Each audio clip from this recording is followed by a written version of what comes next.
Assalamualaikum warahmatullahi wabarakatuh. Bertemu lagi dengan Ustadzah Zeri. Kali ini Ustadzah akan bertaujih tentang sirah sahabat. Sirah sahabat yang Ustadzah angkat dalam taujih kali ini yaitu 10 sahabat yang dijamin masuk surga oleh Allah Subhanahu wa Ta'ala. Nah, kali ini Ustadzah akan menyampaikan tentang beliau yang selalu setia kepada Rasulullah. Beliau yang selalu membenarkan perkataan-perkataan Rasulullah. Sampai-sampai beliau dijuluki atau diberi gelar dengan Asy-Siddiq. Siapakah beliau? Iya, benar sekali. Beliau adalah Abu Bakar Asy-Siddiq. Oke, solih-solihah, mari kita simak bersama-sama. Suatu hari Rasulullah bercerita di tengah masyarakat Quraisy. Beliau diisrokan oleh Allah ke Baitul Maqdis di Palestina dan naik ke langit ketujuh dalam waktu semalam. Abu Bakar berkata, "Jika beliau berkata demikian, maka itu benar." Abu Bakar mempercayai cerita yang disampaikan Rasulullah tanpa ragu sedikit pun. Abu Bakar sudah berteman dengan Rasulullah sejak beliau muda. Dia tahu Rasulullah tidak mungkin berbohong. Mulai saat itu, Abu Bakar mendapat gelar Asy-Siddiq yang artinya membenarkan. Nama lengkapnya adalah Abu Bakar Asy-Siddiq Abdullah bin Abi Quhafah.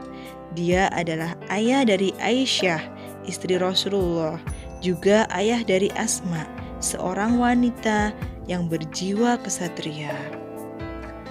Abu Bakar lahir tak lama setelah Rasulullah dilahirkan, yaitu pada tahun 573 Masehi.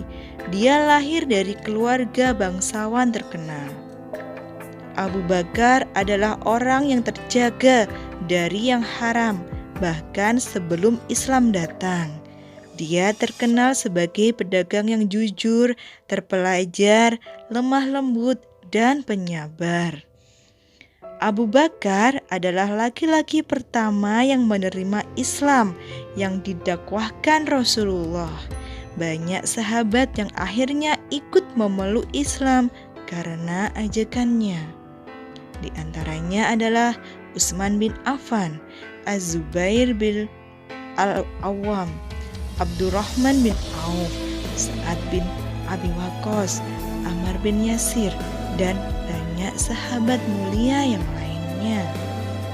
Setelah masuk Islam, dia sangat tekun beribadah dan lebih rajin lagi bersedekah. Dimanapun Rasulullah memberikan nasihat, Abu Bakar senantiasa hadir di depan. Sholat jamaah pun tak pernah dia tinggalkan. Kemanapun Rasulullah pergi, dia menyertainya.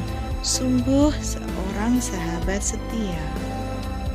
Banyak sekali budak yang disiksa tuannya karena memeluk agama Islam. Abu Bakar menolong mereka. Mereka dibeli oleh Abu Bakar dan dibebaskan. Salah satunya adalah Bilal bin Rabah, pengumandang azan Rasulullah. Saat Bilal disiksa tuannya, Abu Bakar memberikan banyak uang kepada si tuan dan membebaskan Bilal. Suatu hari pintu rumahnya diketuk. Abu Bakar membukakan pintu. Dia mendapati Rasulullah di depan rumahnya. Allah menyuruhku untuk hijrah. Temanilah aku. Allah telah memerintahkan Rasulullah untuk berhijrah dan beliau memilih sahabat dekatnya untuk menemani. Abu Bakar pun mengangguk mantap. Dia telah siap. Dia akan melakukan apa saja untuk melindungi dan membantu Rasulullah. Perjalanan hijrah tak akan mudah. Abu Bakar menyewa seorang penunjuk jalan yang ahli. Dia pun menyuruh penggembala kambingnya untuk menggembala di dekat tempat persembunyian agar susu kambing bisa diberikan kepada Rasulullah tanpa ketahuan.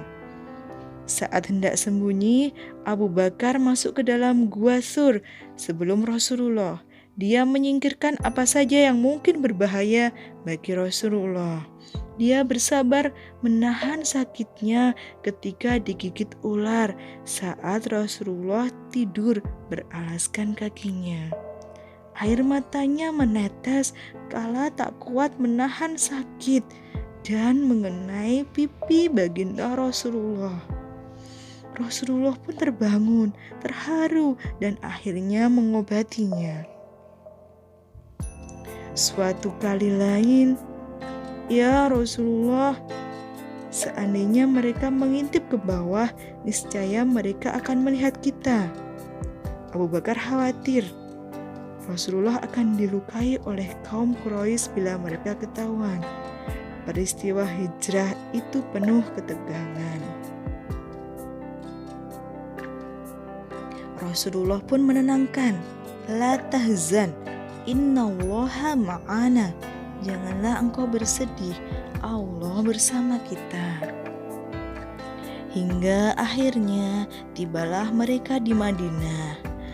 Tola'al badru alaina. Telah tiba cahaya purnama di hadapan kita. Sholawat Badar menggema di pintu gerbang Madinah. Mereka menyambut sang Nabi kesayangan bersama sahabat mulia. Umar berkata, "Demi Allah, aku tidak akan bisa mengalahkan Abu Bakar selamanya." Saat itu Rasulullah menganjurkan bersedekah. Umar menyerahkan setengah dari harta miliknya, sedangkan Abu Bakar memberikan semua hartanya untuk disedekahkan. Suatu waktu Rasulullah berkata, "Minta Abu Bakar untuk menjadi imam." Begitu perintah Rasulullah saat beliau terbaring lemah karena sakit parah. Beliau tak mampu bangun dari tidurnya. Baru kali itu ada perintah mengejutkan. Rasulullah tak pernah meminta sahabat lain untuk menggantikannya menjadi imam. Itulah salah satu alasan bahwa Abu Bakar sangat istimewa. Sahabat yang lembut hatinya itu terbata-bata menyelesaikan bacaan Al-Quran saat menjadi imam karena dia menangis sesenggukan. Hatinya yang lembut meresapi setiap arti bacaan. Rasulullah SAW wafat. Para sahabat sangat berduka. Para sahabat bermusyawarah untuk menunjuk pemimpin setelah Rasulullah wafat. Ditunjuklah Abu Bakar Asy-Syiddiq, khalifah pertama umat Islam. Dalam sebuah hadis, Rasulullah menyatakan, Abu Bakar di surga, Umar di surga, Utsman di surga, Ali di surga, Tolhah di surga, Az-Zubair di surga, Sa'ad di surga, Sa'id di surga, Abdurrahman bin Auf di surga, Abu Ubaidah bin Al-Jarrah di surga. Hadis riwayat At-Tirmizi. Begitulah Rasulullah menyampaikan bahwa mereka 10 sahabat yang dijamin oleh Allah masuk surga. Nah, solih-solihah, yuk kita tiru sifat Abu Bakar Asy-Syiddiq yang lemah lembut, suka menolong, sabar, mencintai Allah dan Rasul-Nya. Semoga kita juga dicintai Allah dan Rasulullah seperti sahabat mulia itu. Demikian tauji dari Ustadzah. Wassalamualaikum warahmatullahi wabarakatuh.